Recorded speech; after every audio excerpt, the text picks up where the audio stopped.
So, okay, Quartz fans. Here we are. Quartz fans' favorite right here. 6 sides. Even sides, right? Because somebody made this into cut stone. It's been evened out. Okay, so, and of course, I'm going to put the phone on my belly. Hmm. Hmm. Hmm. Hmm. Hmm. And then, of course, I've got a laser, and I can point that through, and the whole darn thing lights up, right? It's not just a little bit of it, it's the whole thing, and it does so, if I can hit the hole,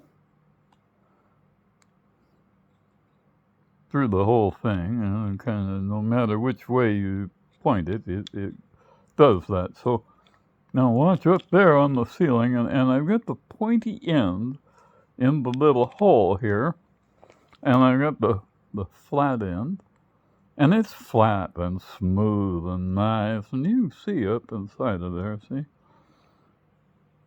Cool McDoodle up there. Alright, so here we go, Quartz fans. Boy, can't zoom. Oh, bummer, man. It may be. Oh, look, yeah, there we go. It makes little hexagons in a tiling going up through my light. I mean, through that, you know, piece of not quartz. It's not quartz. That's the beta emissions of carbon 14. So what we have here is a piece of carbon that has cubic hexagonal symmetry, and this way it's got hexagons and stars and stuff. Star up inside of there. This way, it's got, first of all, you can see that kind of bluish stuff in there. What that is the beta emissions from the carbon 14 inside the crystal lattice. The crystal itself is clear and kind of yellowish colored because it's still clear, right? It is clear, but the planes of cleavage inside of there, and that's kind of what you see when we look up inside of there. We're looking up at this thing here on the end, right? This is the pointy end. And this is in the dark, remember. This is in the dark in my living room at, it's almost midnight, I think. And my wife's got a light on across the room there, but what we're doing is looking up inside of here, and it's just picking up ambient light and glowing, basically, because of that carbon 14 in there. So that's what we're seeing, and the blue stuff is the beta emissions from carbon 14. Bluish yellow, and the yellow is because those planes of cleavage that create this like separation inside of the crystal lattice from each other is half the size of a wavelength of yellow light that is that exact shade of yellow. Yellow is a pretty narrow band, so we can measure the size of the unit cells of this by knowing the wavelength of this particular shade of yellow. So we've measured the universe a little bit by knowing a little bit about carbon and crystallization and color, mathematics, a couple other things probably, chemistry, physics.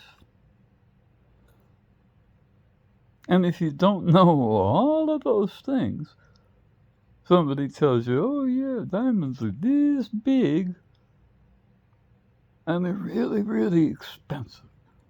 So now I don't know about you. I think this is just beautiful. I'm not like a believer in magic. I didn't buy it because I thought it might be magic. I'm pretty sure it's not. Because it does all this cool stuff, not because it's magic, but because it's got carbon-14 in it, which is the radioactive isotope of carbon. Has 6 protons and 6 electrons.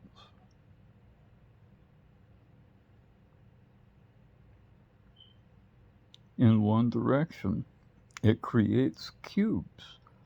Okay, and if you like drive down a farm field, right, and you're looking down the rows, right, and you're looking down those rows, sometimes they line up. Sometimes you're looking across them kind of at a 45-degree angle. And that's the difference. That's the only difference, is the way we're looking at the same symmetry. Because that symmetry right there, that hexagon, came from just the arrangement of spheres that are all the same size, and so they all line up in perfect little rows and columns. And that's what I call planes of cleavage. And you can see them. Well, in quartz doesn't have planes of cleavage. Can't have planes of cleavage. Can't make right angles. Can't make cubes. Okay? It can only be angles that are within multiples of 144, which is said to be the bond angle of silicon to oxygen in 4 oxygens surrounding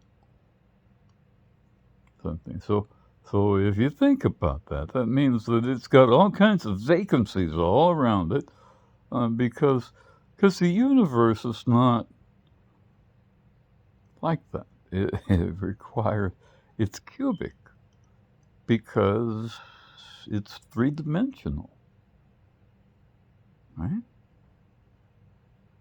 And when you get things that are all the same size, like carbon, you get not necessarily even-sized crystals. This one had to be cut to be like that. But you get unit cells, that is the arrangement of atoms, in cubes. And cubes line up in cubes in one direction, and hexagons in another. It's just simple geometry. It's not magic. And it's not like something I made up. You can put a bunch of spheres together and see it yourself. That's how I figured it out. And I've got magnetic spheres that stick together. And they're all the same size. And so it gave me a lot to play with for, a couple of pennies. A few bucks on Amazon. It's how you figure out how the universe is made.